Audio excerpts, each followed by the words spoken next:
Hello and welcome to another update. In this one I'll be covering the latest developments from the front line, starting out in the north by the Kupiansk area. We see that the Russian forces continue their attempts at advancing in this part of the front line as they try to push the Ukrainian forces back towards Kupiansk, as well as the road supplying the Ukrainian units in the area. According to latest reports, the Ukrainian forces here are mostly just mechanized brigades. There's two infantry brigades, the rest are mechanized brigades.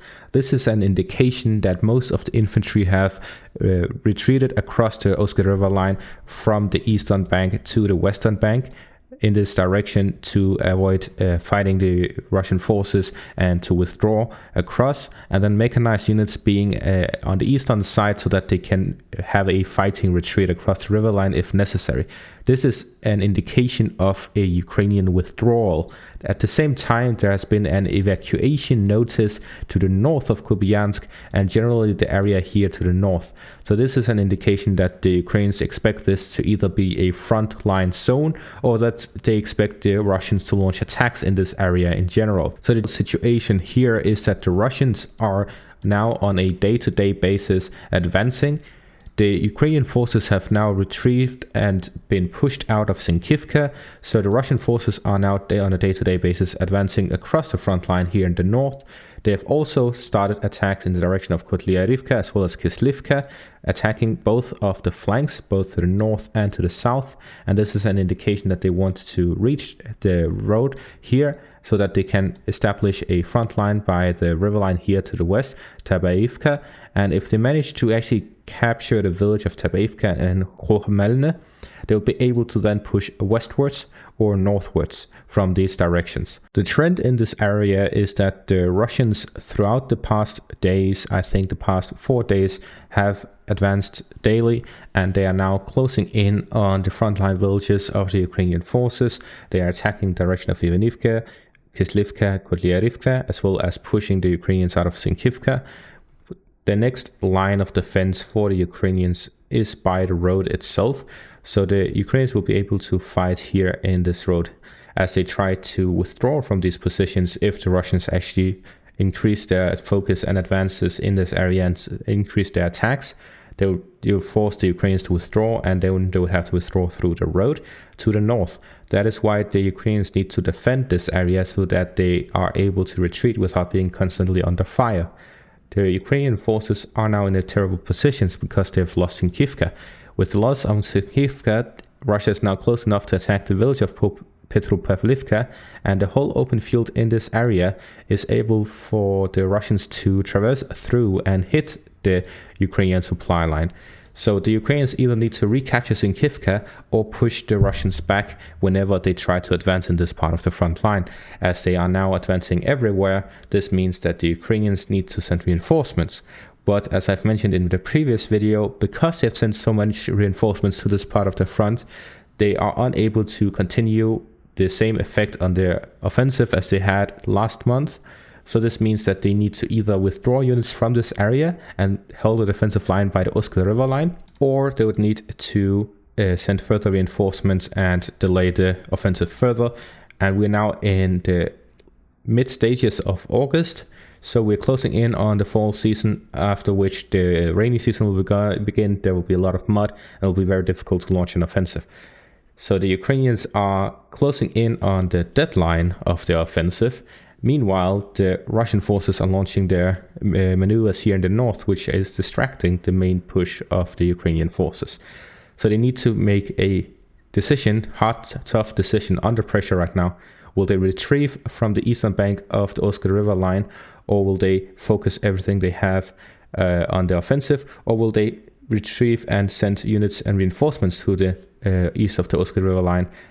It seems to me that they are retreating from the Oskar River line with their lack of infantry and focus of mechanized units in the north, after which they will establish a defensive line in this area and then focus on the offensive the rest of this month. Moving on, there are some developments on the flanks of Bakhmut. Starting out in the north, south of Syn'kivka, west of Yahidne, the Russian forces have again managed to push the Ukrainian forces back to the canal line, although the Ukrainians now have control further south of the river line and have established positions here to the south of Yahidne. The Russian forces now have full control over the eastern bank of the canal here to the south of Syn'kivka. So the Ukrainians are currently pushing in the south, and the Russian forces have managed to push the Ukrainians back in the north. And the fighting here, we actually see a significant increase in the amount of munitions the Russian forces are using both in the northern and in the southern flanks, as they have, it is recorded in this video here, started using thermite bombs, which the last time it was used was when back in May the Russians were very close to capturing Bakhmut. So the general situation across the front is that the Russians are turning to the offensive. The Ukrainians have been ongoing with their offensive for over 2 months now, and they have essentially slowed down significantly since the start of August. In comparison, the Russians have significantly sped up the amount of offensive operations they do since the start of August. As for to the south of Bakhmut on the southern flank, the Ukrainian attempts at bypassing Syn'kivka continues as they continue with further assaults in the direction of Andriivka as well as Syn'kivka.